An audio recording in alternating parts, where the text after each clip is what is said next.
ओम नमो नारायणा। स्वागत है आपका सोमवार के व्रत कथा में। सोमवार का दिन शंकर भगवान को समर्पित होता है। आज के दिन भक्त भोलेनाथ को प्रसन्न करने के लिए विशेष पूजा अर्चना करते हैं। कुछ लोग आज के दिन व्रत भी रखते हैं ताकि शिव की विशेष कृपा प्राप्त की जा सके। बाबा भोलेनाथ के आशीर्वाद के लिए आप भी सोमवार का व्रत कर रहे हैं तो शिव व्रत कथा को पढ़कर या सुनकर इस उपवास को पूरा करें। तो चलिए बढ़ते हैं सोमवार की व्रत कथा की तरफ। एक समय की बात है, किसी नगर में एक साहूकार रहता था। उसके घर में धन की कोई कमी नहीं थी, लेकिन उसकी कोई संतान भी नहीं थी। इस कारण वह बहुत दुखी था। पुत्र प्राप्ति के लिए वह प्रत्येक सोमवार व्रत रखता था और पूरी श्रद्धा के साथ शिव मंदिर जाकर भगवान शिव और पार्वती जी की पूजा करता था। उसकी भक्ति देखकर एक दिन माँ पार्वती प्रसन्न हो गई और भगवान शिव से उस साहूकार की मनोकामना पूर्ण करने का आग्रह किया। पार्वती जी की इच्छा सुनकर भगवान शिव ने कहा कि हे पार्वती, इस संसार में हर प्राणी को उसके कर्मों का फल मिलता है और जिसके भाग्य में जो हो उसे भोगना ही पड़ता है। लेकिन पार्वती जी ने साहूकार की भक्ति का मान रखने के लिए उसकी मनोकामना पूर्ण करने की इच्छा जताई। माता पार्वती के आग्रह पर शिव जी ने साहूकार को पुत्र प्राप्ति का वरदान दे दिया।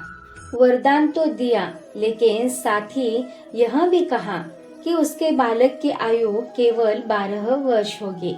माता पार्वती और भगवान शिव की बातचीत को साहूकार सुन रहा था। उसे ना तो इस बात की खुशी थी और ना ही दुख। वह पहले भी भांति शिव जी की पूजा करता रहा। कुछ समय के बाद साहूकार के घर एक पुत्र का जन्म हुआ। जब वह बालक 11 वर्ष का हुआ तो उसे पढ़ने के लिए काशी भेज दिया गया।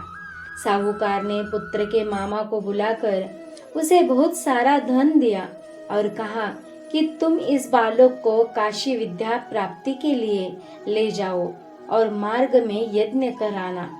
जहाँ भी यज्ञ कराओ वहाँ ब्राह्मणों को भोजन कराते और दक्षिणा देते हुए जाना। दोनों मामा भांजे इसी तरह यज्ञ कराते और ब्राह्मणों को दान दक्षिणा देते। काशी की ओर चल पड़े। रात में एक नगर पड़ा जहाँ नगर के राजा की कन्या का विवाह था, लेकिन जिस राजकुमार से उसका विवाह होने वाला था वह एक आंख से काना था। राजकुमार के पिता ने अपने पुत्र के काना होने की बात को छुपाने के लिए एक चाल सोची। साहूकार के पुत्र को देखकर उसके मन में एक विचार आया। उसने सोचा क्यों न इस लड़के को दूल्हा बनाकर राजकुमारी से विवाह करा दूं। विवाह के बाद इसके धन देकर विदा कर दूंगा और राजकुमारी को अपने नगर ले जाऊंगा।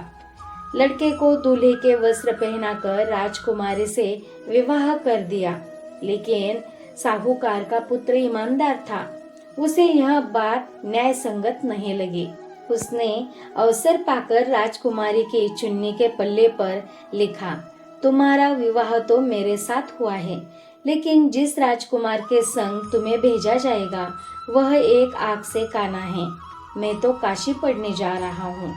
जब राजकुमारी ने चुन्नी पर लिखी बातें पढ़ी तो उसने अपने माता पिता को यह बात बताई।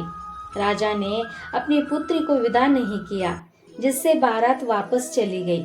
दूसरी ओर साहूकार का लड़का और उसका मामा काशी पहुँचे और वहां जाकर उन्होंने यज्ञ किया। जिस दिन लड़के की आयु 12 साल की हुई उसी दिन यज्ञ रखा गया। लड़के ने अपने मामा से कहा कि मेरी तबीयत कुछ ठीक नहीं है। मामा ने कहा कि तुम अंदर जाकर सो जाओ। शिव जी के वरदान अनुसार कुछ ही देर में उस बालक के प्राण निकल गए। मृत भांजे को देख उसके मामा ने विलाप शुरू किया। संयोगवश उसी समय शिवजी और माता पार्वती उधर से जा रहे थे। पार्वती ने भगवान से कहा, स्वामी, मुझे इसके रोने के स्वर सहन नहीं हो रहे हैं। आप इस व्यक्ति के कष्ट को अवश्य दूर करें। जब शिवजी मृत बालक के समीप गए तो वह बोले कि यह उसी साहूकार का पुत्र है जिसे मैंने 12 वर्ष की आयु का वरदान दिया। अब इसकी आयु पूरी हो चुकी है। लेकिन मातृभाव से विभोर माता पार्वती ने कहा कि हे महादेव, आप इस बालक को और आयु देने की कृपा करें, अन्यथा इसके वियोग में इसके माता पिता भी तड़प तड़प कर मर जाएंगे। माता पार्वती के आग्रह पर भगवान शिव ने उस लड़के को जीवित होने का वरदान दिया। शिव जी की कृपा से वह लड़का जीवित हो गया। शिक्षा समाप्त करके लड़का मामा के साथ अपने नगर की ओर चल दिया। दोनों चलते हुए उसी नगर में पहुंचे जहां उसका विवाह हुआ था। उस नगर में भी उन्होंने यज्ञ का आयोजन किया। उस लड़के के ससुर ने उसे पहचान लिया और महल में ले जाकर उसकी खातिरदारी की और अपनी पुत्री को विदा किया। इधर साहूकार और उसकी पत्नी भूखे प्यासे रहकर बेटे की प्रतीक्षा कर रहे थे। उन्होंने प्रण कर रखा था, यदि उन्हें अपने बेटे की मृत्यु का समाचार मिला तो वह भी प्राण त्याग देंगे। परंतु अपने बेटे के जीवित होने का समाचार पाकर वह बेहद प्रसन्न हुए। उसी रात भगवान शिव ने व्यापारी के स्वप्न में आकर कहा, हे सृष्टि, मैंने तेरे सोमवार के व्रत करने और व्रत कथा सुनने से प्रसन्न होकर तेरे पुत्र को लंबी आयु प्रदान की है। इसी प्रकार जो कोई सोमवार व्रत करता है या कथा सुनता है और पढ़ता है, उसके सभी दुख दूर होते हैं और समस्त मनोकामनाएं पूर्ण होती है। अतः सोमवार व्रत की विधि क्या है? तो नारद पुराण के अनुसार सोमवार व्रत में व्यक्ति को प्रातः स्नान करके शिव जी को जल और बेल पत्र चढ़ाना चाहिए तथा शिव गौरी की पूजा करनी चाहिए। शिव पूजन के बाद सोमवार व्रत कथा सुननी चाहिए।